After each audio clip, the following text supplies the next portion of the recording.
L'idéal pour un mariage chrétien est évidemment que les deux conjoints soient vierges et aient compris que pour Dieu, les relations sexuelles sont réservées au mariage. Nous ne vivons cependant pas dans un monde idéal.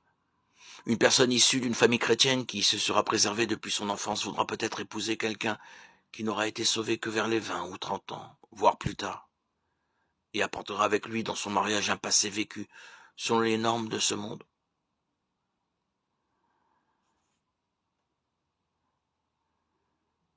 Même si, quand nous venons à Dieu par la repentance et la foi en Christ, il éloigne de nous nos péchés autant que l'Orient est éloigné de l'Occident, psaume 103, 12. La mémoire humaine est vive et oublier le passé peut être difficile. L'incapacité à pardonner, à oublier les erreurs du passé de son conjoint aura clairement une influence négative sur le mariage. Avant d'épouser une personne ayant eu une vie sexuelle dans le passé, il est très important de comprendre que le pardon et le salut sont une grâce, c'est-à-dire une faveur, un don non mérité. En effet, c'est par la grâce que vous êtes sauvés par le moyen de la foi, et cela ne vient pas de vous, c'est le don de Dieu. Éphésiens 2, 8, 9.